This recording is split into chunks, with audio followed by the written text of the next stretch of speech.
And this person is so dear to me because she is the person that I currently report to in FCMB. She is the divisional head of Corporate Services Division, FCMB, and she will be speaking to us today from human resources and enterprise development perspective, especially looking at winning with the teams. How important is that as a boss or as a team lead, as a unit head? How critical is your ability, all right, to be able to tap into the individual brilliance that exists within the people that work with you and harmonize it in order to, move the work forward and to achieve the common goal for the team as it is. So, ladies and gentlemen, I'm calling on Felicia Obozuwa, the divisional head, FCMB Corporate Services Division.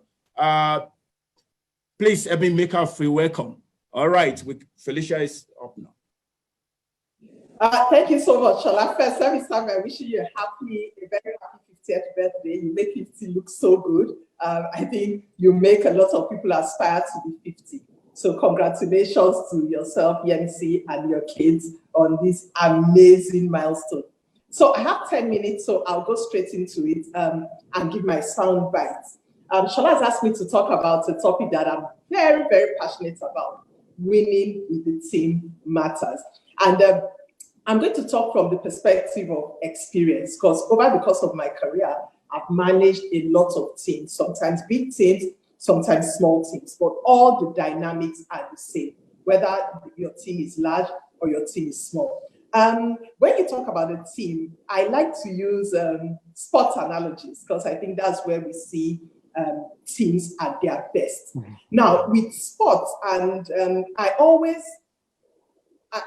would ask you as a player, if you were a player in a team, let's say a soccer team, would you prefer if you scored a goal and your team lost, or you didn't score at all and your team won? That's something for you to think about. So let's bring that to corporate, because in many ways, business is very similar to sports. The goal is, in both cases, are really the same. It's really to combine everybody's effort for the advancement of the team as a whole. So I'm going to be talking a bit about team spirit and team dynamics. We'll talk a bit about how to build a winning team, and I'll talk about the most important person in the team, and that's the team leader. So with teams, it's always really about focusing on the group effort. Now, when you talk about team spirit and team dynamics, team spirit, I think what happens, again, with the analogy of sports, when you are playing, if a team member is down, the other team members take up the responsibility to move ahead. It's always, how can we cover for one team member and still win the championship? And that's how we incorporate. I mean, just carry on. If a team member is weak, continue to cover and continue to have the best interest of the overall team. And don't worry, similar to sports, those of us that advise teams, we would always know when it's time to take a team member out to substitute or to replace. But the overall goal should be, how will this team succeed? So don't worry if you're a team member. Just focus on the effort that binds everybody together. So how to create a winning team?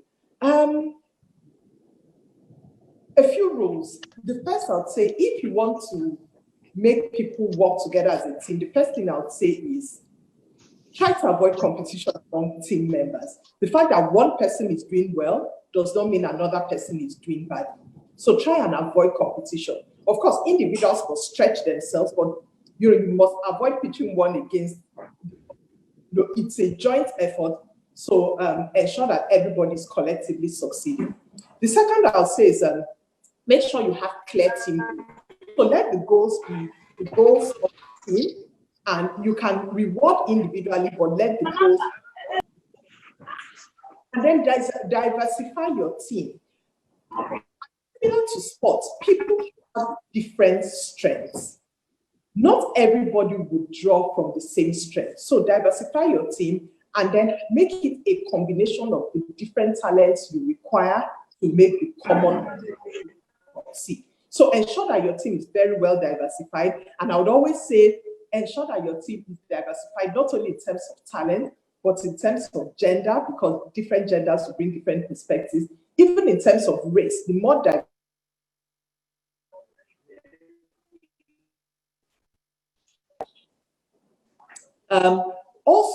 Another analogy I'd like to use is really around like a symphony, an orchestra. You need different people to come together to create a symphony. It's the same thing as a team. So it's always around how would this performance be a great performance? I mean, think about an orchestra. If one person does very well, but the rest of the orchestra does not do well, then the whole team has lost.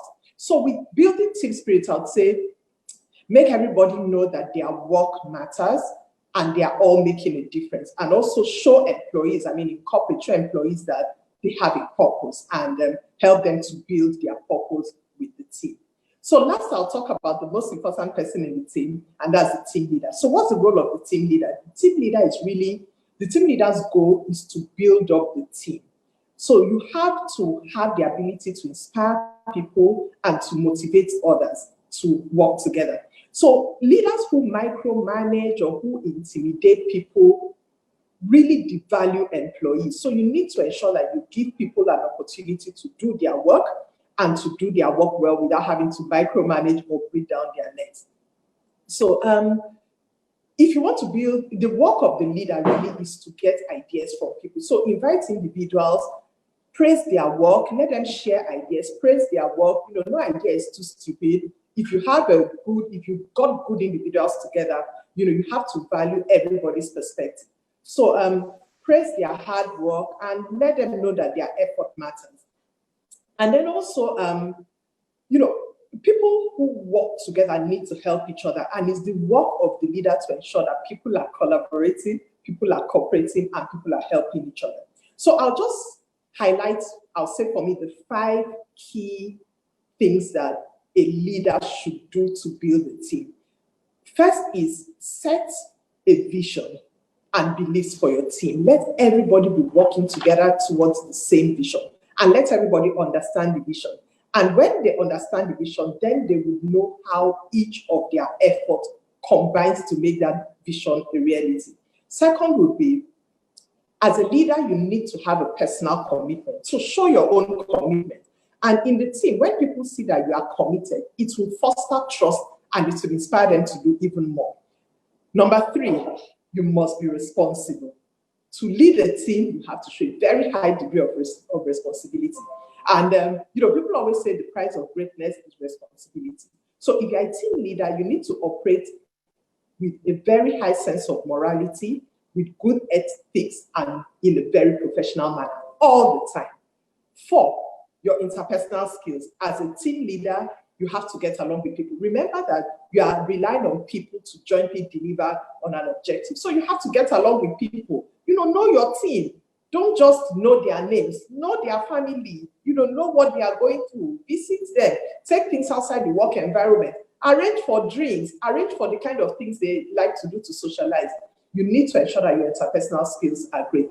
And then let them be able to talk to you. Let your team members always be able to talk to you about things, both official and personal stuff. And, you know, put yourself out there, try and sort out their problems for them. The 5th and the last would be, you have to be able to bring a team together. Different people have different characters, have different talents, and different strengths. The role of a team leader is very crucial to bring people together to produce results.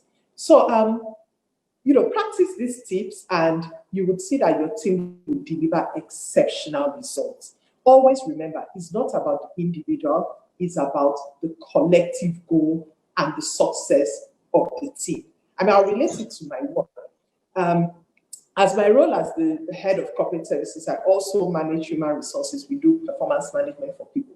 If let's say a branch, one of our branches does not do well, the fact that one person in that branch did extraordinary, yes, it counts for something, but it certainly does not count for everything. If a branch is making a loss, you know, we are a lot less inclined to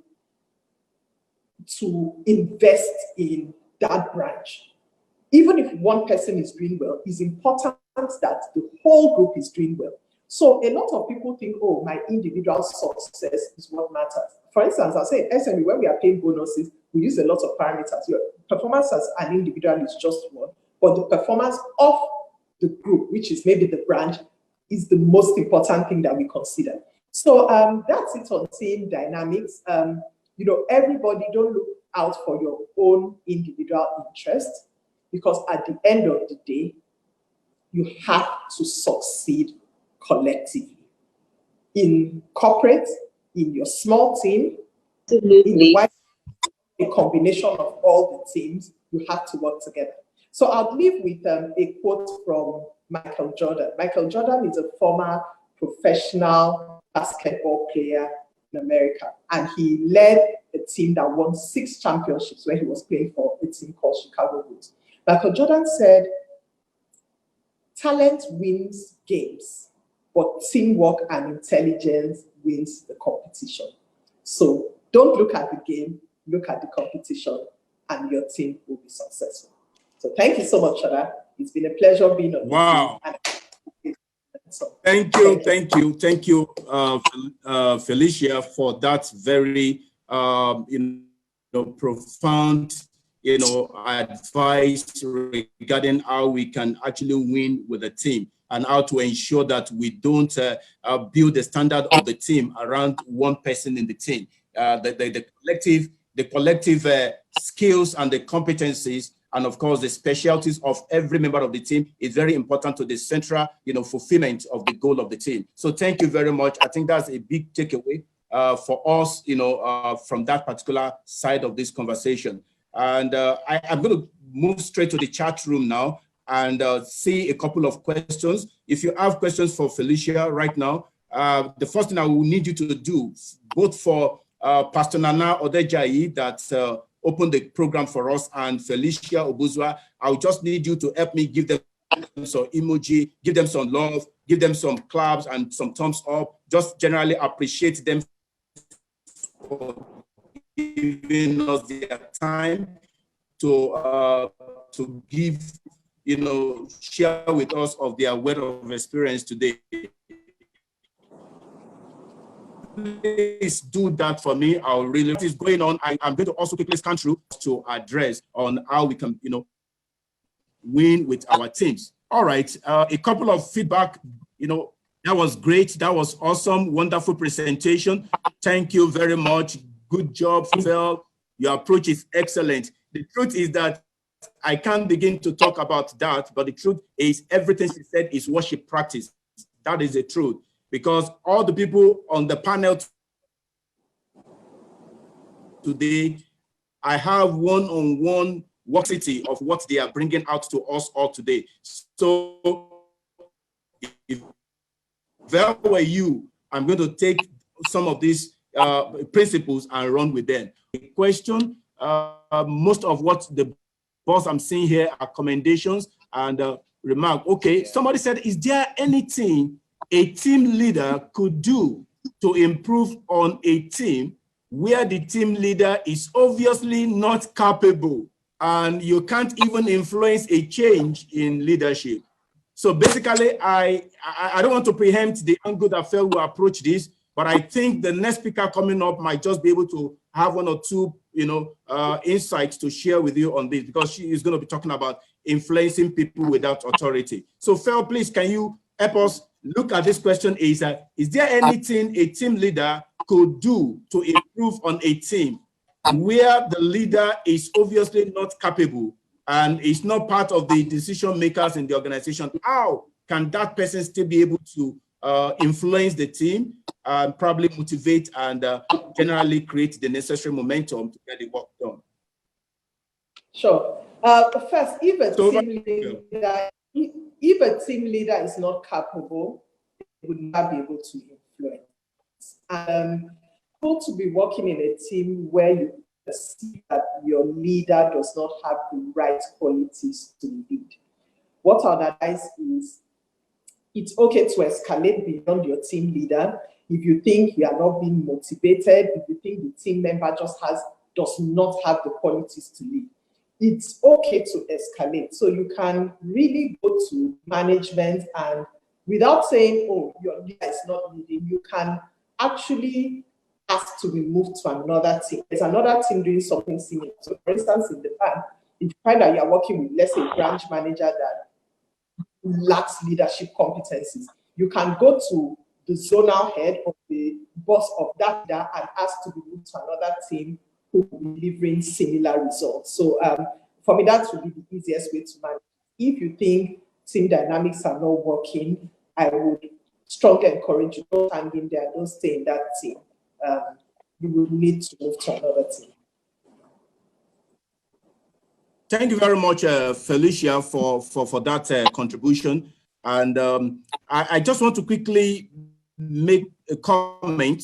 We just get some report that a lot of people are also joining us on Facebook. Right now, the Facebook also is growing, and which means people are really getting value from the conversation that is going on here today. What I'm going to say to people on Facebook is to also drop your comments. Somebody is monitoring that, somebody is tracking it, so that we can also make it to be a part of this close-up webinar, platform as it is. And also to let you know, we have well over 123 people, right now with us in the room. Okay. So moving on, I have one or two questions to also just ask. Say, what is your best motivation method?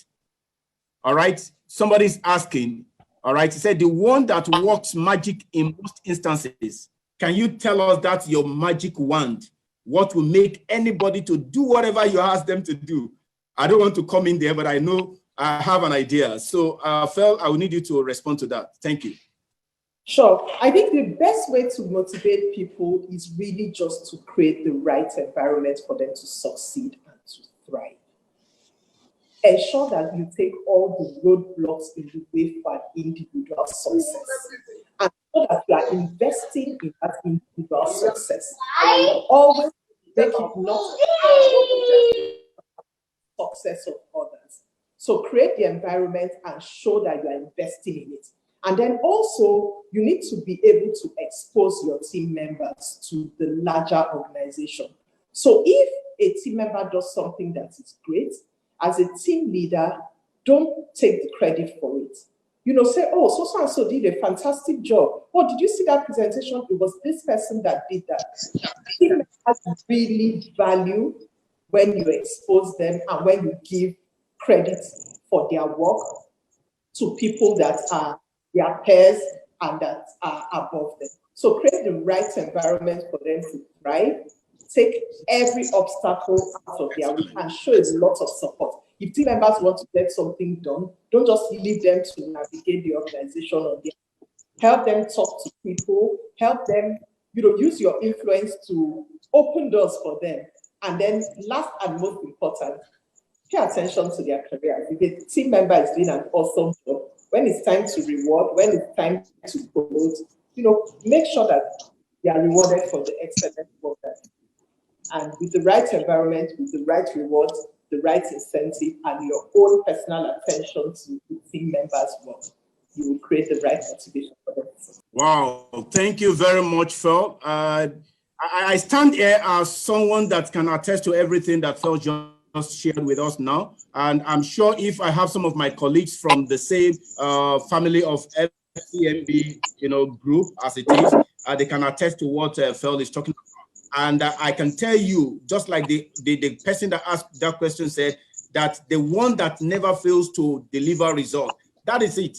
That is it. That once you make people look good, once you are able to identify their strength and deploy it in the right way, once you can always give them the credit for what they do, and once you can also create an atmosphere that enables everybody to share the reward that comes from every accomplishment, definitely you are going to have a winning team with you. So thank you very much.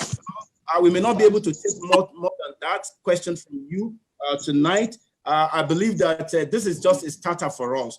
Definitely, we can see from the responses so far that this is the kind of conversation that is needed, that is critical to generally help all of us to get better at what we do, whether in life, whether in business, whether in career. All of us, we want to succeed. But again, we must know how to leverage and tap into the strength of people working with us and ensure that we give value for everything that everyone contributes to the team. Thank you very much, Phil. I really, really appreciate that contribution. And I think there's a comment and a comment from Facebook. I just got this from Facebook. Now, please, let's just give them at least something to experience too. I have here, how can one build harmony in a team where you have diverse personalities? I think, okay, let me allow Phil just 1 minute, please. Let us feel like your parting shot to our Facebook audience. Thank you. So, how can one build harmony? First of all, it's good for a team to be diverse. The way you build harmony is to let everybody key into common things, and that's the vision of the team. So put everybody on the same page, share the vision, let them understand the vision, and let them know how everybody's individual contribution drives achievement of the vision. And that's the best way to build harmony. Bring everybody together and always reiterate the vision. So in your team meetings, in your team socializing, always ensure that that vision is what you keep emphasizing. When people share a common vision and a common goal, you begin to see harmony. Even when they have different aspects of bringing this thing together. Remember an orchestra. Remember a football match. Different strengths, different positions, different competencies, but all coming together for the goal. So that's the goal. The vision is to score and to win. So let everybody buy into the vision and harmony is created. Appreciate your contribution tonight, and I'm sure a lot of people are grateful for that. Please help me give Phil a thumbs up, a clap emoji, just to appreciate our graciousness to have share with us from the depth of our experience tonight. Thank you very much.